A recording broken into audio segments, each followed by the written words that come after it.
Vamos começar então nossa primeira aula de Química, onde nós vamos ver os conceitos iniciais dessa ciência, né? Então aqui eu tenho a tabela periódica, eu estou vendo a tabela periódica com todos os elementos químicos, né? Então vamos falar um pouquinho sobre a química, né? Então vamos começar aqui a nossa primeira aula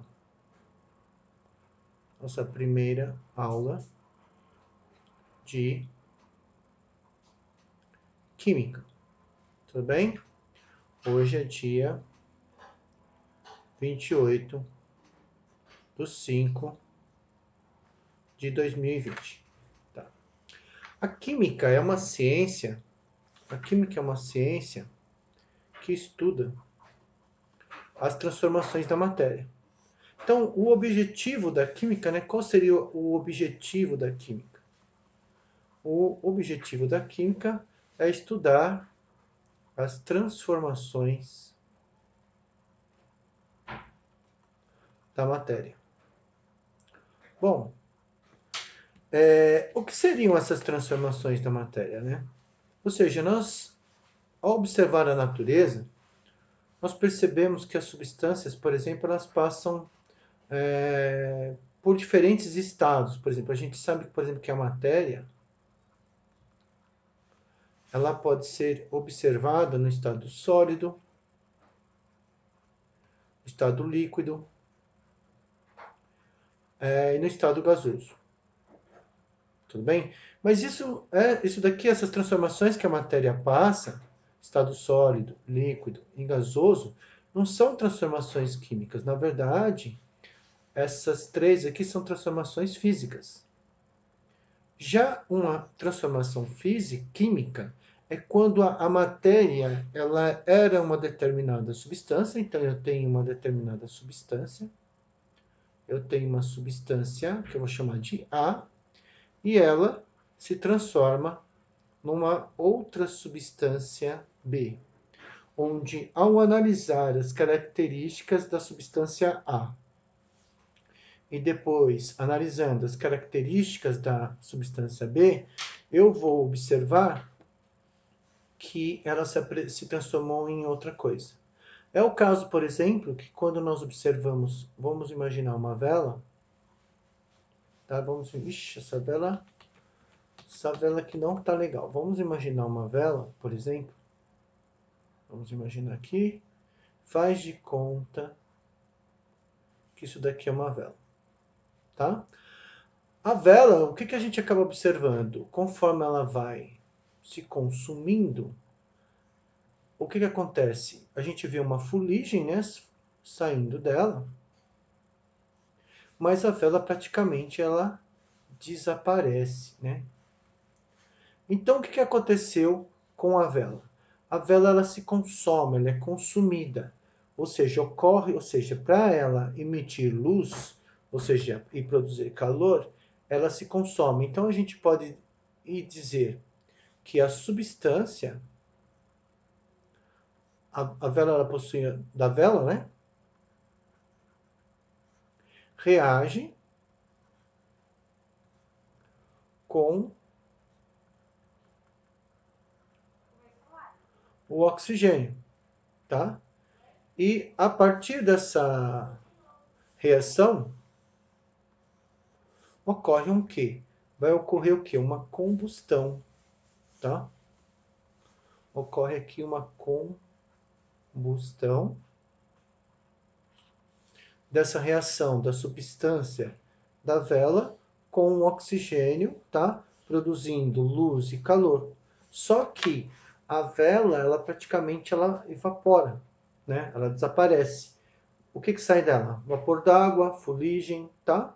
Essa fuligem, mais para frente nós vamos entender o que é, tudo bem? Então, sempre numa reação química, né? Então, eu estou falando de transformações da matéria, a química ela estuda as transformações da matéria, uma substância se transforma em outra, ou uma ou mais substâncias se transformam em uma ou mais substâncias. Quando uma substância se transforma em outra, a gente fala que ocorreu uma reação química, Então aqui a gente pode dizer que teve uma reação química, tá? Mas vamos voltar um pouquinho mais atrás. Quando os filósofos antigos eles começaram a estudar a estrutura da matéria, na verdade, muito antes disso, né? Muito antes de estudar a estrutura da matéria, havia uma preocupação em se determinar do que era formado todas as coisas, né? O que formava todas as coisas que nós observamos? Será que existiria uma substância única que a partir dela todas as coisas surgem? Então, por exemplo, existiria uma substância única, certo? Que a partir dela todas as coisas que nós observamos surgem. Então, vários filósofos antigos, principalmente na Grécia Antiga, eles tiveram essa preocupação em determinar, por exemplo, qual seria a substância única que a partir dela tudo era produzido, tudo era derivado, tá bom? Bom, nós não vamos entrar nesse detalhe, mas uma coisa que nos interessa bastante é uma ideia que surge na Grécia, tá? Uma ideia que surge na Grécia Antiga, com dois filósofos, o Demócrito e o Leucipo.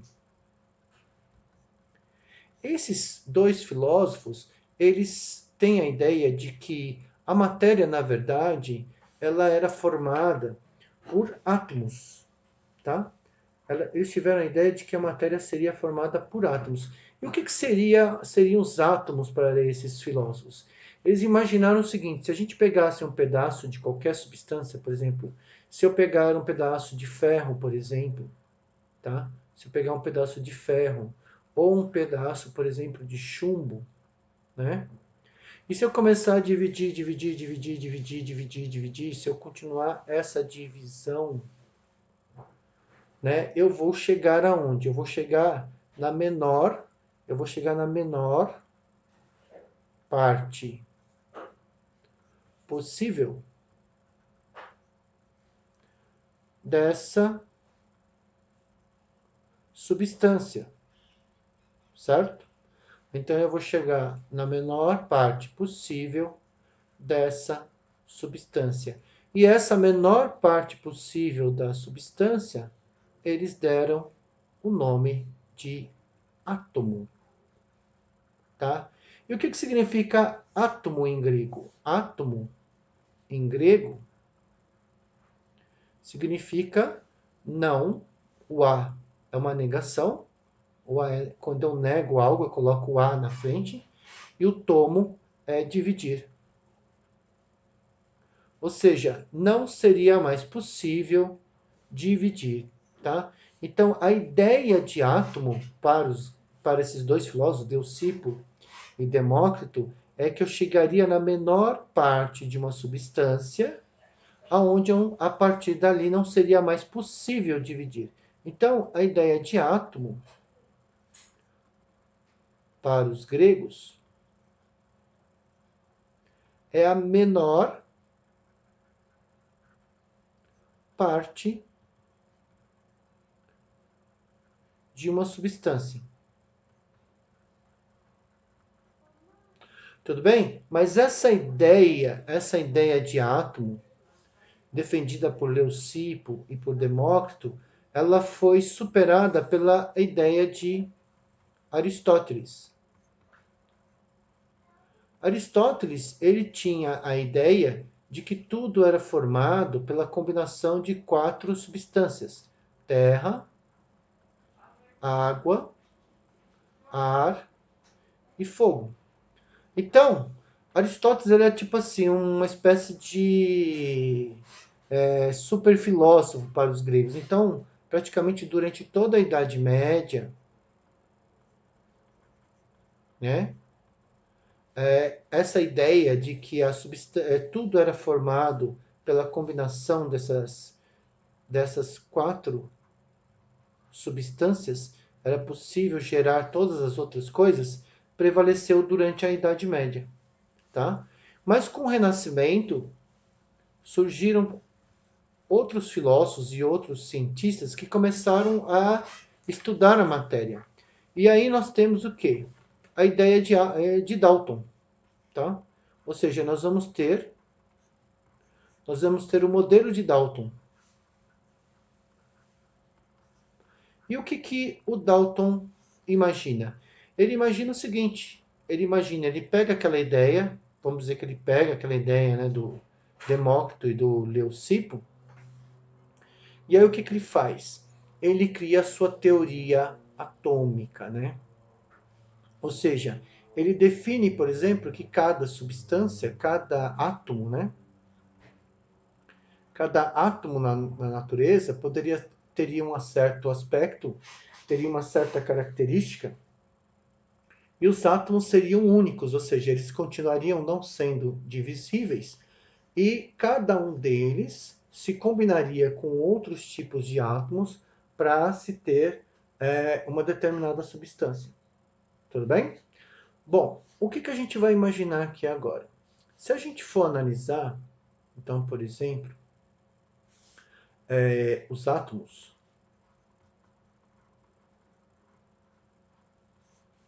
durante o século XIX e o início do século XX, vários físicos e químicos, ao estudarem a estrutura do átomo, eles fizeram a seguinte descoberta.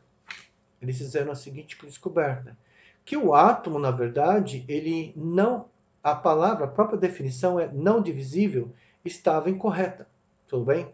Ou seja, na verdade, o átomo, ele é divisível. E ele é divisível em quê? O átomo ele vai ter um núcleo e ele vai ter uma eletrosfera. No núcleo do átomo, nós vamos encontrar dois tipos de partícula. Nós vamos encontrar os prótons e os nêutrons. Tudo bem? Opa. Nós vamos encontrar os prótons e os nêutrons. E na eletrosfera nós vamos encontrar os elétrons, tá? Então, um átomo, na verdade, vamos já imaginar que no século, vamos imaginar assim, 20, ele passa a ter um outro modelo. Então, a ideia de Dalton foi sendo superada, teve o modelo de Thomson, aí surge o modelo de Rutherford, modelo de Rutherford-Bohr, e assim vai. E esses modelos viam um átomo, ou seja, havia um núcleo, onde ficam os prótons e os nêutrons, e nós vamos ter a eletrosfera. No modelo de Rutherford, o primeiro modelo apresentado por Rutherford, o átomo ele era visto como um sistema solar. No sistema solar nós temos o Sol e os planetas girando ao redor do Sol. Então a ideia de Rutherford é que havia um núcleo, né? Esse núcleo ele era formado por prótons e por nêutrons, e ao redor desse núcleo nós temos, girando ao redor dele, nós vamos ter os elétrons. Tudo bem? Então, nós vamos ter o núcleo e os elétrons girando ao redor desse núcleo. Tudo bem? Bom, mas continuando, o que eles observaram? Eles observaram, então, que havia duas regiões muito importantes no interior do átomo. O núcleo e a eletrosfera. Continuando. O que nós vamos ter, então? Ao analisar a massa do átomo, o que eles observaram? Um detalhe bastante interessante. Eles observaram o seguinte: nós temos, então, o próton, o nêutron e o elétron.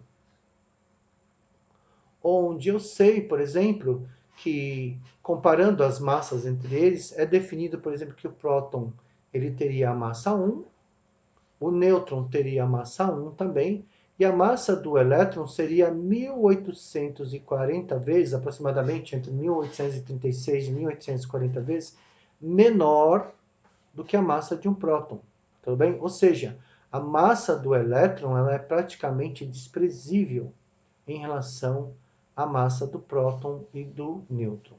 Uma outra característica é em relação à carga elétrica. Tudo bem? Então, em relação à carga elétrica, o que, que eles observam? Eles observam a mesma coisa, né? Então, a mesma coisa não. Eles vão observar que em relação ao próton, ao nêutron e ao elétron, o que, que acaba acontecendo? O próton, por exemplo, nós vamos atribuir para ele uma carga positiva. O nêutron ele não tem carga elétrica, ou seja, o nêutron não tem carga elétrica, e o elétron vai ter carga elétrica negativa. Só para lembrar o conceito de carga elétrica, a carga elétrica é uma característica que a substância possui, aonde foi atribuído, se descobriu que, vamos dizer assim, existem dois tipos de carga elétrica. Nós vamos ter a carga elétrica positiva e a carga elétrica negativa. E se observou, por exemplo, que cargas que têm o mesmo sinal, elas vão se repelir, certo? Então, cargas que têm o mesmo sinal se repelem, e cargas que possuem sinais diferentes, cargas que têm sinais diferentes, por exemplo, mais com menos ou menos com mais, elas vão se atrair. Vai surgir uma força de atração. Se atraem, tudo bem? Então aqui eu tenho uma força de repulsão, elas se repelem, tá? Então surge o que? Uma força de repulsão. E já aqui nós vamos ter o que? Uma força de atração. Nós vamos estar estudando esse conceito de carga elétrica melhor em física. Mas para nós, o que interessa aqui agora? O que interessa é o seguinte. Atualmente aceita o modelo Rutherford-Bohr, aonde nós sabemos que o átomo, na verdade, ele é divisível.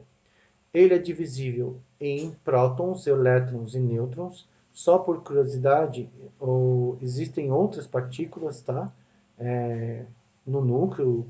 E também, por incrível que pareça, é possível você quebrar o próton, tá? Então, a história não acaba aqui. Mas para o ensino médio, vocês sabendo que a matéria ela pode se dividir em prótons, nêutrons e elétrons, já é suficiente. Uma coisa bastante importante é o que define o átomo, né? O que diferencia um átomo do outro, né? O que diferencia um átomo de outro átomo? Basicamente, o que faz a diferença entre um átomo e outro é o número de prótons, ou seja, é a quantidade de prótons que ele tem. Então, por exemplo, o hidrogênio, então, todo átomo ele tem um símbolo, né? Todo átomo tem um símbolo. O hidrogênio, ele tem um próton, tá? O hélio, que é He, ele vai ter 2 prótons, tá? Por exemplo, o boro, eu acho que o boro é o terceiro, o lítio, ele tem 3 prótons, tudo bem?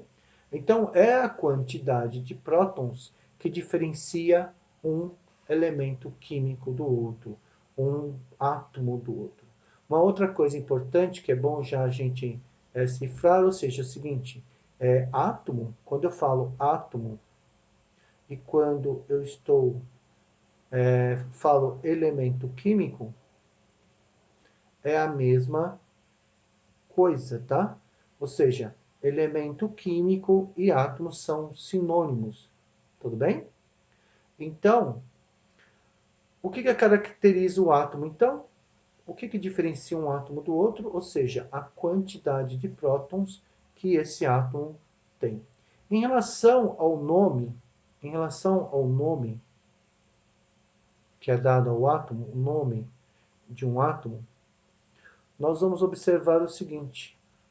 Nós vamos observar, vamos olhar aqui na tabela periódica, nós vamos observar, por exemplo, que aqui, por exemplo, eu tenho o hidrogênio, sempre todo átomo, sempre o nome do átomo, sempre o símbolo que é adotado pelo átomo, sempre começa com uma letra maiúscula, e se ele possuir mais de uma letra, essa letra vai ser minúscula. Um outro fato interessante também é que os primeiros átomos ou elementos químicos que foram descobertos, eles receberam nomes em latim, tá?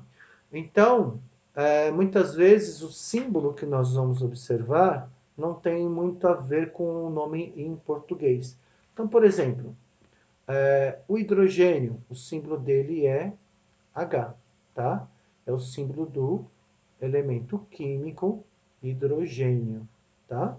Já o hélio, que é HE, observem que a primeira letra é maiúscula e a segunda letra, obrigatoriamente, se existir, ela é minúscula, tá? Vamos analisar aqui, por exemplo, vamos pegar aqui ó, o sódio. O sódio é Na. Então, por exemplo, o sódio é a primeira letra maiúscula, Na. Por quê? Por que o sódio, tá? Por que o sódio é Na? Porque o sódio, o nome original dele, em latim, era natrium, tá? Era natrium. Já, por exemplo, vamos ver um outro elemento químico aqui, ó. O enxofre, que é S, o enxofre, tá? O enxofre, que é S, tudo bem? O nome dele era sulfuro, tudo bem? Tá? E um outro elemento químico, por exemplo, vamos ver aqui, ó, o cobre, tá? O cobre, por exemplo, que é Cu, ou seja, a primeira letra maiúscula, segunda letra minúscula, que é cobre, o nome dele original, o nome dele original era cubrium, ou seja, o nome latim dele era cubrium. Tudo bem? Então, o que nós podemos guardar dessa parte? Todo elemento químico ou todo átomo possui um símbolo químico e um nome. O símbolo químico sempre vai ser formado por uma ou mais letras, tá? Onde a primeira letra sempre vai ser maiúscula. Alguns elementos químicos têm o nome original deles em latim, tá? Os outros não. Então vamos só dar uma olhadinha aqui na tabela periódica. Se nós olharmos aqui, por exemplo, nós vamos ter aqui, ó, quase todos eles, tá? Tem uma ou duas letras, sendo que a primeira letra, tá? É maiúscula. Tudo bem? Então, nós temos o elemento químico, nós temos o nosso átomo, tá? Então, e ele tem o quê? Ele tem um nome e um símbolo. Se nós olharmos aqui também na tabela periódica, nós vamos observar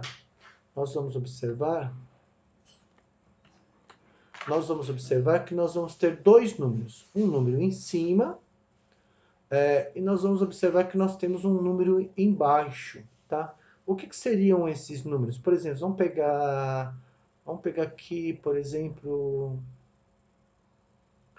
vamos pegar aqui, ó, o potássio tem dois números, 19 e 39. Então vamos pegar aqui o potássio. O potássio, ele é a letra K, tá? Ele tem dois números, o 19 e o 39. O nome dele é potássio. Só que o nome latino dele era Caulium. Caulium. Tudo bem? Por isso que é utilizado a letra K. Tudo bem? Então, o que acaba acontecendo? O que seriam esses números? O que seriam esses números que estão associados a todo átomo, a todo elemento químico? Então, o menor número, então vou colocar aqui novamente, eu tenho aqui o meu potássio, 19, 39. Então, o número menor, ele representa o número de prótons que esse átomo possui. Esse também é conhecido como número atômico. Também é conhecido como número atômico, tá? E ele é representado pela letra Z. Então, o número de prótons é igual o quê? É conhecido como número atômico. Não podemos esquecer que o número de prótons é o que diferencia um elemento químico do outro. Tudo bem? Já o outro número que nós observamos aqui, o 39, ele recebe o nome de número de massa. É o meu número de massa. E esse número de massa, ele é o quê? De onde saiu esse 39? Ele é o número de prótons mais o número de nêutrons que eu tenho, tudo bem? Então, o símbolo usado para o número de massa é a letra A, tá? O número de massa é usado a letra A, onde ele vai ser o número de prótons, que é usado a letra Z, mais o número de nêutrons, certo? Então, eu tenho a minha primeira fórmula aqui, ó. Eu tenho a minha primeira fórmula, tá? Então, eu sei que A, que é o número de massa, é igual o número atômico mais o número de nêutrons, tudo bem? Se eu quero saber o número atômico, eu faço que Z é igual ao meu número de massa menos o meu número de nêutrons. E se eu quero saber o meu número de nêutrons, eu faço que é meu número de massa menos o meu número atômico, tá bom? Então, basicamente é isso que eu tenho, tá? Então, olha só, muito importante isso. Então, cada elemento químico, cada átomo, ele possui um símbolo que o representa. Esse símbolo será formado por uma ou duas letras. O nome pode ser um nome latino, tá? No caso, ou moderno, tudo bem? Quando a gente observa um átomo, o elemento químico na tabela periódica, nós sempre vamos ter dois números, onde o número menor é o meu número de prótons, que também é chamado de número atômico e é representado pela letra Z, e o número maior é conhecido como número de massa, que é igual ao número de prótons mais o número de nêutrons. Então, eu sei que a minha massa atômica é igual ao meu número atômico mais o número de nêutrons. A partir daí, eu posso descobrir se eu tenho a massa atômica e o número de nêutrons, eu descubro o número atômico. Se eu tenho a massa atômica e tenho o número atômico, eu descubro o número de nêutrons, tá? E se eu tenho o número atômico mais o número de nêutrons, eu descubro a massa atômica. É importante saber que a massa atômica, tá? A minha massa atômica,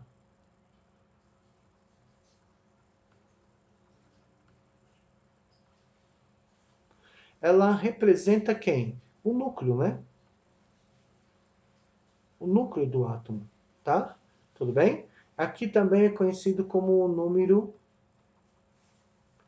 bariônico, tudo bem? Então, nós sabemos que a massa atômica representa o núcleo. E quem é que está no núcleo? Quem são os elementos químicos que estão no núcleo? Os prótons e os nêutrons, tudo bem?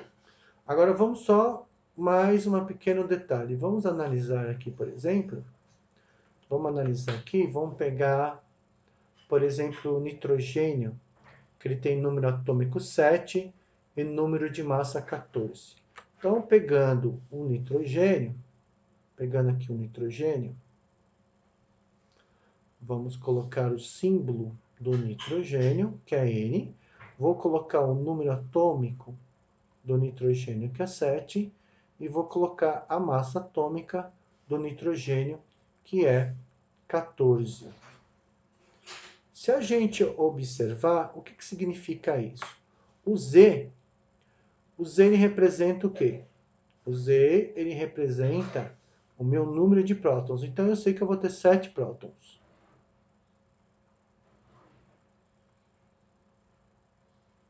Tá?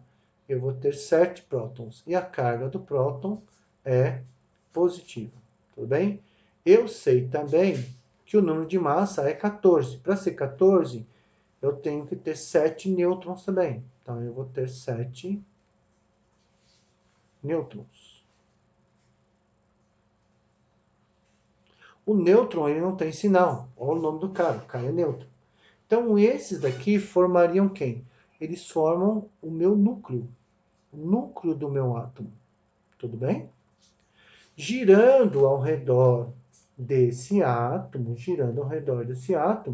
nós vamos ter 7 elétrons, tá? Nós vamos ter 7 elétrons. 1 elétron, 2 elétrons, 3 elétrons, 4 elétrons, 5 elétrons, 6 elétrons, tá? Opa, saiu horrível isso. Espera aí. Vamos colocar assim. Vamos colocar aqui. 7 elétrons. Então, nós 2, 4, 6, 7. Então, cada um desses elétrons, eles orbitam o núcleo, ou seja, eles giram ao redor do núcleo numa determinada órbita, tá? Então, esse daqui, por exemplo, seria mais ou menos um modelo do átomo de hidrogênio, tá? Uma outra coisa importante, por que eu desenhei 7 elétrons, né? Por que eu desenhei 7 elétrons? Porque 7 elétrons. Nesse caso aqui do nitrogênio. Ora, o número atômico dele é 7, significa que ele tem 7 prótons.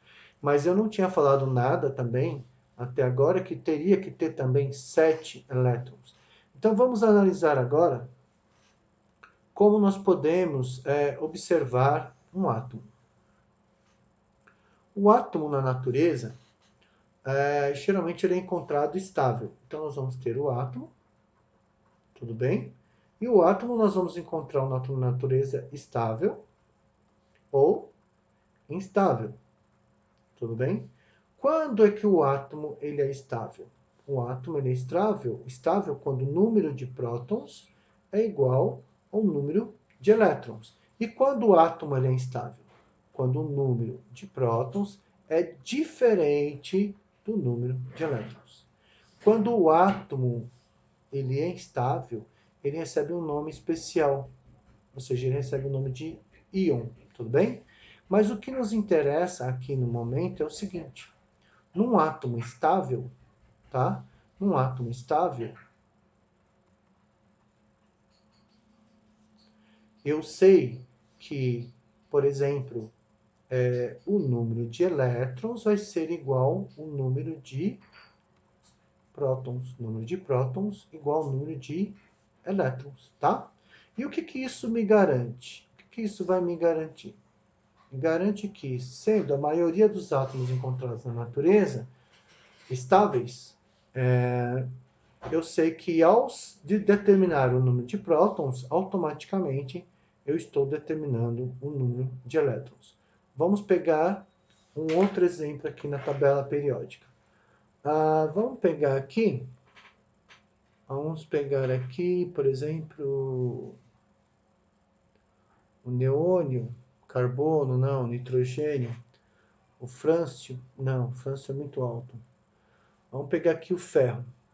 O ferro ele é 26, praticamente 26,56.